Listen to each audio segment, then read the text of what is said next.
Mr. Emmer is now recognized for 5 minutes.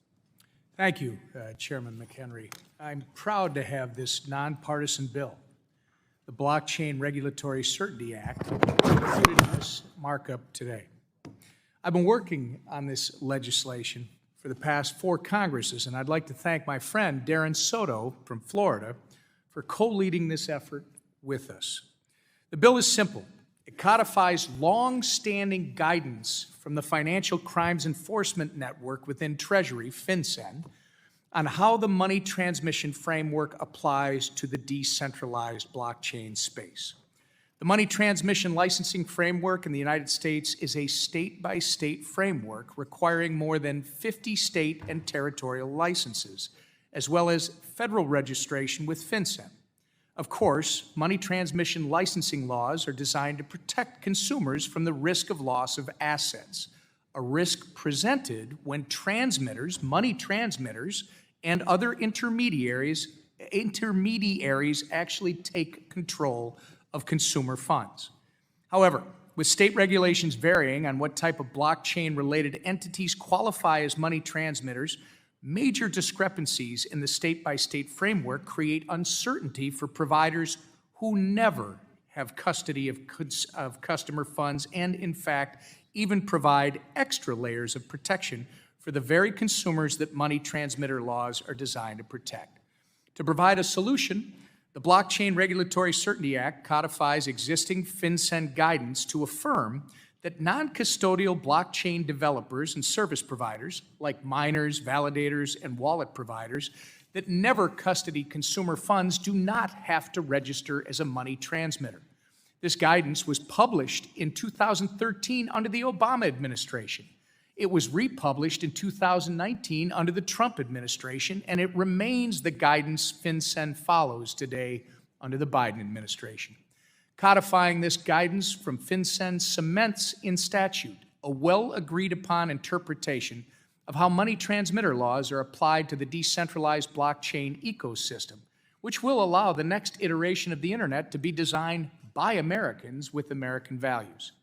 The markup today and the markup tomorrow in this committee are focused on providing regulatory certainty for the digital asset ecosystem as a new, emerging innovation that has the potential to redesign the digital economy and provide the economic boom the United States needs to climb out of our $32 trillion national debt.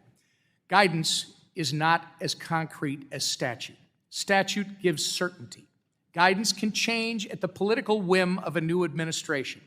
Fortunately, that has not been the case with this FinCEN guidance, but we need to give this industry certainty in the form of statutes if we're going to stand a chance in developing the next iteration of the Internet and the digital economy so that it reflects our values, American values. Again, thank you, Chairman McHenry, for holding this markup today. Thank you again to my friend Darren Soto for his continued nonpartisan collaboration with us on this bill and other digital asset legislation. I'd also like to recognize Ranking Member Waters and her staff for their open dialogue with our office on this bill in the days prior to this markup. I understand the time constraints haven't allowed for committee Democrats to gather feedback from the Treasury, but I appreciate your team's attention to the bill, and I'd like to offer to work with you and your team once this bill passes out of committee to make alterations you need so that we can continue to move this legislation forward in the nonpartisan fashion that is being offered. And I yield back the balance. Will the gentleman yield? Yes, to the chair. I'd like to thank the member for his leadership on this bill, this bipartisan bill between he and Mr. Soto. When the infrastructure bill passed last Congress, I think all of us heard from market participants about the overly broad language and how it can impact blockchain technology generally. But let's go back in time. From the moment my colleague came to Congress, he was a committed advocate for a smart regulatory pathway for digital assets. He's an OG to this space, and has been, since I've known him, even before being a member of Congress, he's been a leader in this space. We are at the culmination of years of work that he has been about in a piece of legislation that is a culmination of his work. Others have joined along the way. Mr. Davidson certainly has. Mr. Hill, Ms. Waters.